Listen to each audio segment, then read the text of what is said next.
Consider a spring mass simple harmonic oscillator of one dimension. One dimension, it oscillates vertically or horizontally in one direction alone. The mass of the particle is m and the spring constant is k. அப்போ ஒரு spring இருக்கு. உடைய mass m.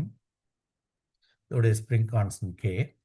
At a given extension x என்ற extensionல இருக்கிறப்போ the speed of the particle is v. அப்போ எக்ஸ்டென்ஷன்ல இருக்கிறப்போ kinetic energy இருக்கு, potential energy இருக்கு, which is equal total energy. ஏன்?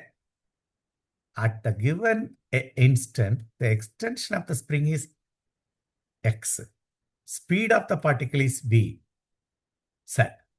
On the xv plane, x-axis v, y-axis xv plane, the graph v as a function of x is circle. இது கரெக்டா சர்க்கிளா இருக்கு. சரி, coming to the point. So kinetic energy formula of mv squared plus energy, potential energy of the spring is of kx squared equal total energy. இப்போ இதுல v and x தான் நம்ம இப்ப கொண்டு வரணும். v க்கும் x உம் வச்சு k and m ரிலேட் பண்ணணும். சரி, இப்ப coming to the formula, mv squared by 2e, the total energy denominator கொண்டாரேன், plus kx squared by 2e equal to 1. கிளியரா இருக்கீங்களா? It is a circle. Equation for circle is x squared plus y squared should be equal to 1. அப்போ denominator should be equal. அப்போ இது ரெண்டையும் பார்த்தேன்னா இதுதான் x R இதை xன்னு வச்சுக்கலாம். kx squared mv squared. அப்போ இந்த இடத்துல நம்ம m டினாமினேட்டர் கொண்டாந்துடலாம். அப்போ பேலன்ஸ் என்ன வரும்னா v squared by 2e by m plus x squared by 2e by k equal to 1. For a circle, x squared plus y squared should be equal to 1. That means இந்த ரெண்டு டினாமினேட்டரும் ஈக்குவலாக தான் இருந்துரும். அப்போ 2e by m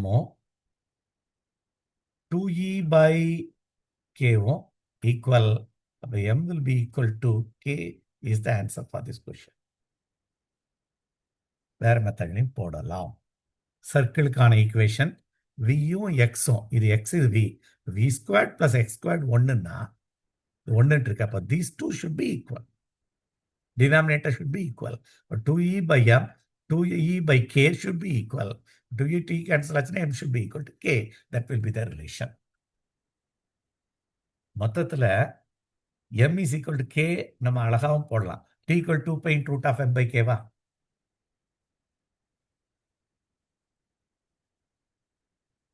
அடுத்தது here time period உனக்கு formula தெரியும். இந்த இடத்துல t equal to 2 pi by omega.